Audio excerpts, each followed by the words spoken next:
Através das parábolas, Jesus sempre ensinava coisas acerca dos céus. Ele sempre usava das parábolas com o meio de ensinar e fazer ali uma analogia para que as pessoas que ouvissem aquela palavra conseguissem entender ou pelo menos conseguissem decifrar aquilo que Jesus queria mostrar de modo físico, falando histórias baseadas nas coisas do céu. Pedro, por sua vez, como sempre junto com Jesus, um dos discípulos mais influentes, o Pedro, ele pergunta para Jesus o que receberia, qual seria a paga do trabalho dele de permanecer com Deus, de andar com Jesus, de viver a obra do Senhor, né? Aí Jesus respondeu para ele: olha, vocês vão estar sentados às 12 casas para julgar as 12 tribos de Israel, e vocês vão estar à frente. Aí ele fala: todos aqueles que deixaram irmãos, irmãs, pai, mulher, deixaram filhos, que deixaram terras por amor do meu nome, receberá 100 vezes tanto e herdará a vida eterna. E aí então, Jesus também trazendo esse entendimento, ele fala: porém muitos serão derradeiros e muitos derradeiros serão os primeiros. Aí então ele começa a contar uma parábola, que está no capítulo de Mateus 20, a partir do versículo 1. Quero poder trazer toda a leitura dessa parábola, que vai até o versículo 16. Diz assim o versículo 1. Porque o reino dos céus é semelhante a um homem, pai de família, que saiu de madrugada para assalariar trabalhadores para a sua vinha, e ajustando com os trabalhadores a um dinheiro por dia, mandando-os para a sua vinha. E saindo perto da hora terceira, viu outros que estavam ociosos na praça, e disse-lhes: ide vós também para a vinha, e dar-vos-ei o que for justo. E eles foram. Saindo outra vez perto da hora sexta e nona, fez o mesmo. E saindo perto da hora 1ª, encontrou outros que estavam ociosos e perguntou-lhes: por que estáis ocioso todo o dia? Disseram-lhe eles: porque ninguém nos assalariou. Diz-lhes ele: ide vós também para a vinha e recebereis o que for justo. Então vamos aqui entender um pouquinho. Jesus, ele está contando essa parábola. Eu creio que essa parábola, essa vinha, né, que o Senhor está tratando, é o povo de Deus. A vinha é a obra do Senhor. Deus está trabalhando em nossas vidas. E Jesus, por sua vez, quando começa a contar essa parábola, ele fala de algumas pessoas que estão sendo assalariadas. E uma das coisas que a gente tem que dar relevância é que este senhor que saiu a assalariar, ele levantou bem cedo, bem de madrugada. Lembra-se também, muitas vezes, que nós vemos Jesus sempre orando. Veja que Jesus está sempre clamando, buscando, ele está sempre trabalhando pelo povo. E quando Jesus ele dá essa parábola, ele diz: olha, de madrugada, bem cedinho, Jesus, isso nos leva a entender que a oração, a nossa oração, vai trazer pessoas, vai arrebanhar pessoas para o reino de Deus. Nosso trabalho no Senhor nunca é em vão. E o homem de Deus, aquele que trabalha para Deus, aquele que busca a obra do Senhor, a viver a obra do Senhor, deve acreditar, confiar que Deus vai usá-lo. E quando então chega um certo momento, nós vemos aqui quatro estágios desse dia. Em cada momento, a Bíblia fala que este senhor assalariou, ou seja, ele comprometeu-se a pagar tal dinheiro para tal pessoa, independente do trabalho, independente da hora que ele foi chamado. Todos eles foram assalariados de igual modo, independente quem chegou primeiro ou quem chegou depois. Isso aqui é o que Jesus está contando. Versículo de número 7. Disseram-lhe eles: por que ninguém nos assalariou? Diz-lhe ele: ide vós também para a vinha, e recebereis o que for justo. E aproximando-se a noite, diz o senhor da vinha ao seu mordomo: chama os trabalhadores e paga-lhes o salário, começando primeiro pelos derradeiros até os primeiros. Veja então que a parábola já nos dá um norte. O mordomo era aquele que ia para pagar. Ele veio então para pagar aqueles que haviam saído a trabalho. E a Bíblia diz que ele diz, olha, chama primeiro quem chegou por último do trabalho, aqueles que chegou 6 horas da tarde para trabalhar, aqueles que vieram às 3 horas, vai chamando de acordo com a mesma maneira que eles chegaram, aquele que chegou por último, você chama ele primeiro para pagar. E assim você vai até chegar ao primeiro pelotão, que foi o que levantou bem de madrugada e foi trabalhar. Aí o versículo 9. E chegando os que tinham ido perto da hora 1/10, receberam um dinheiro cada um.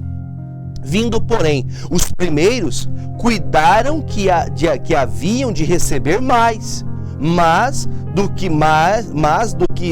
mesmo modo receberam um dinheiro cada um.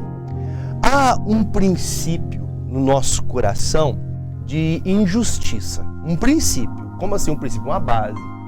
Eles já vieram até o pagador, vieram ali até o contador que pagava ali as contas, e eles viram que aqueles primeiros, os últimos que chegaram, receberam receberam ali o valor que foi acordado com eles, porque eles trataram de receber um dinheiro pelo dia de trabalho.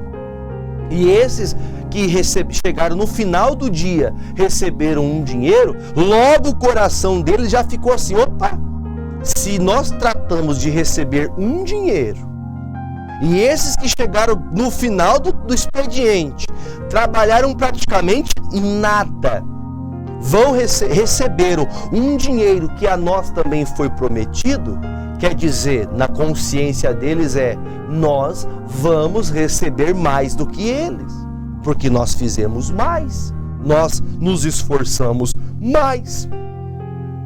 Eu costumo, quando tenho a oportunidade de pregar essas parábolas, algumas vezes já falei sobre isso, às vezes nós temos aquela sensação de injustiça, ou a sensação do que deve ser feito para ter justiça.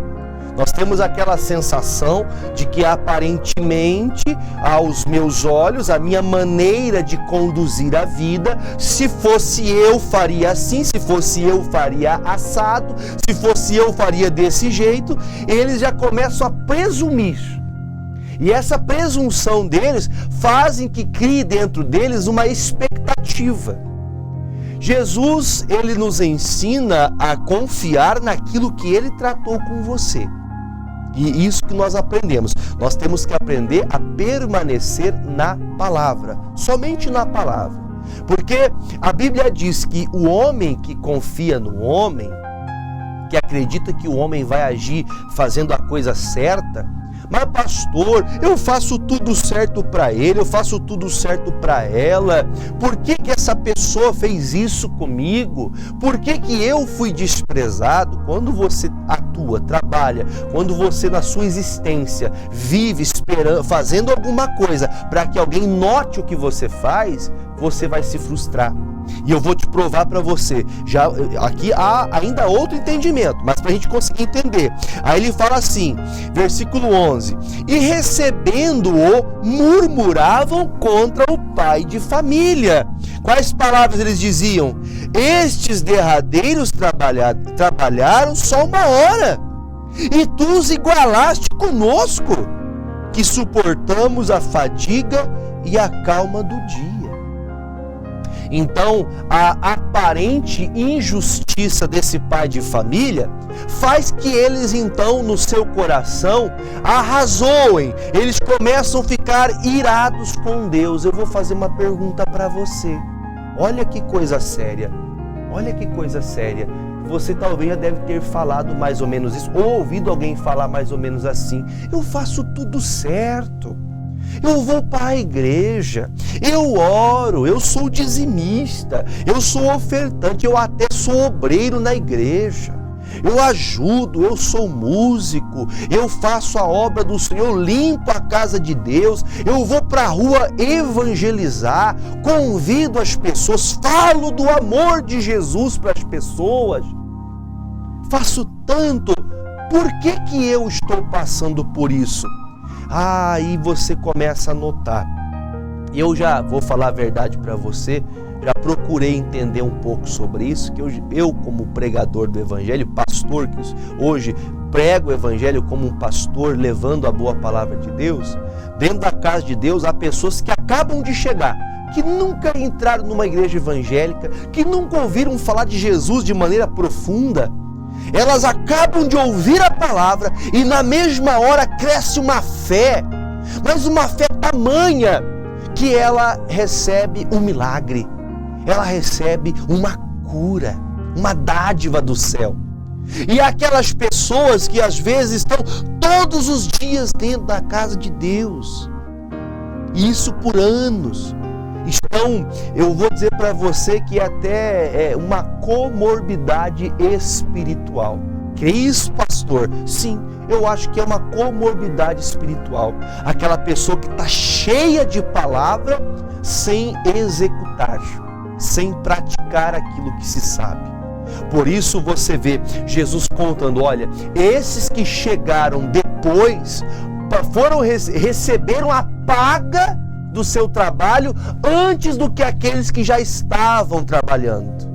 E o que mais me chama a atenção é que ao ver essas pessoas chegando por último e recebendo o mesmo que eles, ao invés de se alegrar e falar, puxa vida, eu não tinha ninguém para me assalariar, eu não tinha ninguém que me desse crédito, mas este pai de família deu crédito para mim, e olha que homem bom é esse, que também beneficiou esses homens mesmo no final do dia, mesmo sendo os últimos a chegarem, eles também. Olha a diferença de concepção. Concepção é como você enxerga. Se os seus olhos, a Bíblia fala, Jesus falou, se os seus olhos são maus, todo o teu corpo é mau. Todo o teu corpo é tenebroso. Agora, se os seus olhos são bons, todo o teu corpo tem luz. Tudo que você faz é abençoado. Tudo que você faz, você olha com bons olhos, você vê com os olhos de Deus. Você encara as coisas com a vontade de Deus, com a bondade, com a benignidade de Deus, com a longanimidade de Deus. É diferente. Agora, quando estes homens recebem o seu salário, aquele sentimento de injustiça cresce e eles se levantam contra o pai de família. Lembrando que a parábola é algo que nos assemelha ao céu. Esse pai de família é Deus, irmão. Deus é esse pai de família. E ele não está escolhendo quem chegou primeiro ou quem chegou por último, mas aquele que veio por último chegou trabalhando, se esforçando, se dedicando, e aqueles que já estavam murmurando porque passaram anos trabalhando, esforçando, se dedicando. E aqueles que estão chegando com todo o amor, com toda a vontade, porque, desculpe o que eu vou falar, é até uma expressão dura de falar, mas tem muita gente que se tornou cascudo. Sabe aquela pessoa cascuda? Aquela pessoa que ela já não obedece mais. A palavra é pregada, toda a palavra que ela escuta, ela questiona. Mas e aquilo? E aquilo outro? E aquilo outro? A pessoa já questiona. A pessoa já não tem mais aquela alegria de receber Jesus como em outrora. Em outro momento você vai vendo, você percebe notoriamente que quando eles foram assalariados, eles não falaram nada, não ficaram bravos com o pai de família, pelo contrário, muito pelo contrário, eles vão trabalhar com alegria. Aqui nós entendemos a salvação de Deus. Tem muita gente que está no Evangelho, 10, 20, 30, 40, 50 anos no Evangelho, aprendendo da palavra, e infelizmente muitos derradeiros, muitos que agora estão conhecendo Jesus, estão trabalhando com muito mais amor do que você para a obra de Deus. Pastor, é que eu já vivi muita coisa. Não era para você estar assim, porque o mesmo Senhor que assalariou os que chegaram agora, assalariou você quando você começou também. Você deveria ficar feliz em ver aqueles que estavam parados, sem trabalho, você entende isso aqui, sem a graça, sem a salvação de Deus. Você deveria ficar feliz destes estarem chegando e ocupando lugares e tendo espaço para crescer. Mas aí ele diz no versículo lá de número 12, de novo vou ler. Dizendo estes derradeiros trabalharam só 1 hora. Ó, ele já está julgando, já está apontando. E tu os igualaste conosco. Quem faz a obra de Deus não deve murmurar, não deve questionar. Põe na tela para mim, 2 de Timóteo 4:5, só na tela aqui para vocês, 2ª carta do apóstolo Paulo ao Timóteo 4, versículo 5, na tela. Mas tu sê sóbrio em tudo. Olha para mim. O que é ser sóbrio? A pessoa que perdeu a sobriedade, ela está andando como um ébrio, ela perdeu a noção, ela está cambaleando, ela não está tendo noção do que está fazendo.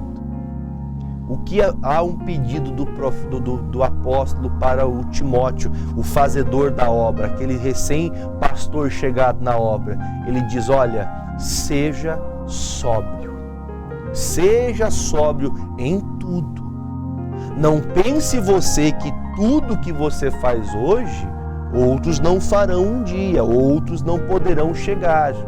Ele fala, seja sóbrio em quaisquer coisas. Sobriedade, parar, não deixar o sentimento tomar conta, não deixar a emoção tomar conta, não deixar o sentimento da inveja, o sentimento do ciúme, o sentimento que também eu até comentei há pouco, aquele sentimento que brotou de injustiça. Então ele fala, seja sóbrio. Põe na tela de novo, por favor. Seja sóbrio em tudo. Sofre as aflições. Faze a obra de um evangelista. Fazendo assim, você cumprirá o teu ministério. Ele está te dizendo, olha, seja um evangelista. Ainda que sejam com aflições. Pastor, mas eu vejo que para mim é injustiça.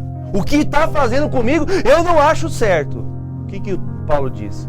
O que o Paulo disse para o Timóteo? Para que ele não ficasse, para que ele ficasse sóbrio, para que ele não se perdesse. Ele disse com clareza, ele falou para ele assim, olha, sofra as aflições como um grande ministro de Deus. Passe por quaisquer ainda que você se sinta talvez até menosprezado. Poxa, eu sempre fui melhor, mas nunca fui reconhecido. Porque o que está acontecendo com esses trabalhadores é que eles não estão chateados com quem está recebendo o mesmo que eles. Eles estão chateados com o pai de família. A pessoa que se levanta contra alguém, contra uma instituição, contra a igreja, contra o pastor, contra o ministério, contra a liderança, contra o pai, contra a mãe, você não está se levantando propriamente contra a pessoa, você está se levantando contra o pai de família. Você está se levantando contra Deus. Então, quando se levanta-se contra Deus, olha a resposta, voltando em Mateus capítulo 20, versículo 13 agora. Mas ele respondendo disse a um deles, amigo, não te faço injustiça. Não ajustaste tu comigo um dinheiro? A pergunta do pai de família, a pergunta de Jesus é, quando você veio até mim, ele chama de amigo, eu não te fiz injustiça. O que eu disse para você que faria, foi feito. Eu disse que ele pagaria um dinheiro, e eu estou lhe pagando o dinheiro que é teu direito. É direito seu, porque eu estou lhe dando isso para você. Eu lhe prometi que faria. O Senhor disse que salvaria, que através do seu corpo, do seu sangue, através da vida de Jesus, Ele me dá a gratuidade da salvação. Porém, eu tenho que recebê-la.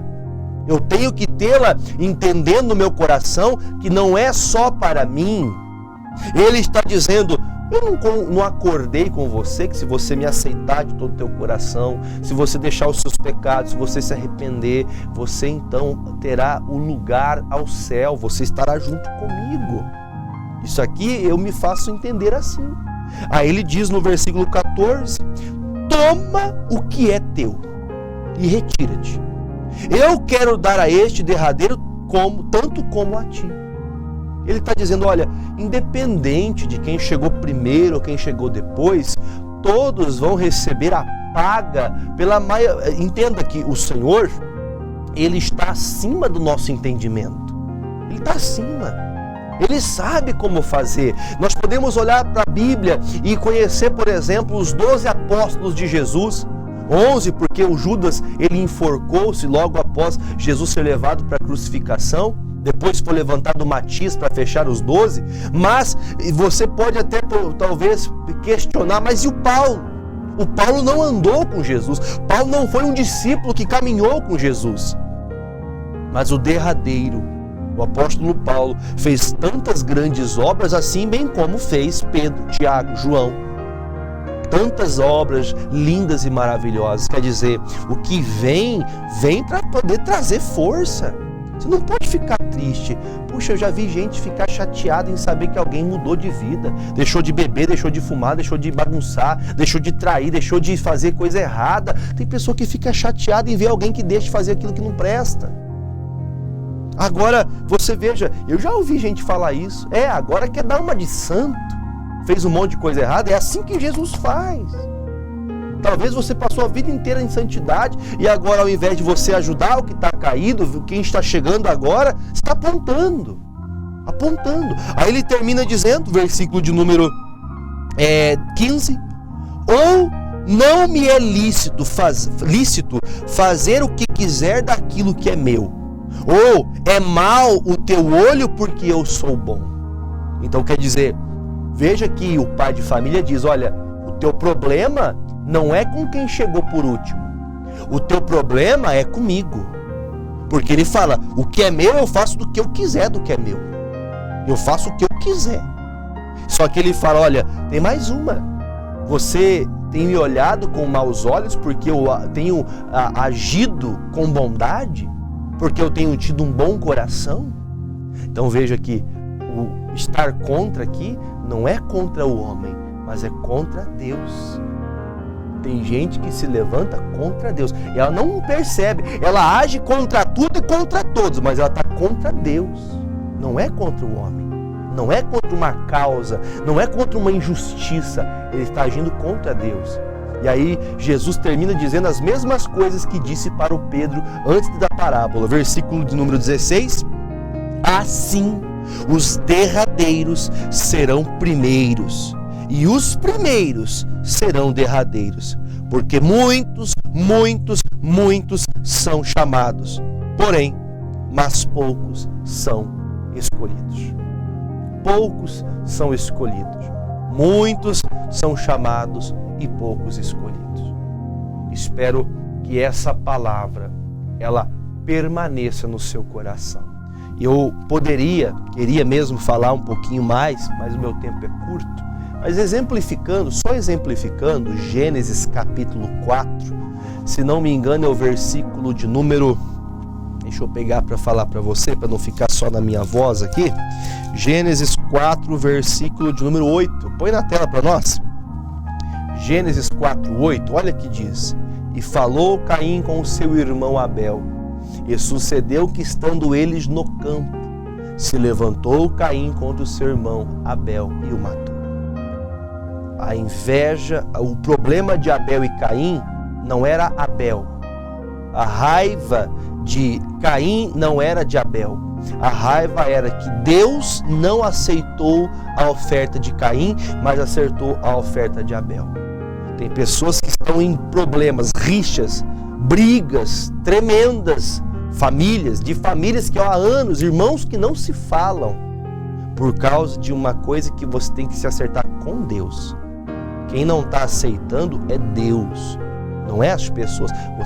Você lança sobre as pessoas o problema, mas o teu problema é entre você e Deus. Você precisa entender, tirar esse sentimento, esse orgulho, essa inveja, esse ciúme, esse negócio que prende você. Busque a Deus e Deus vai falar mais ao seu coração, em nome de Jesus.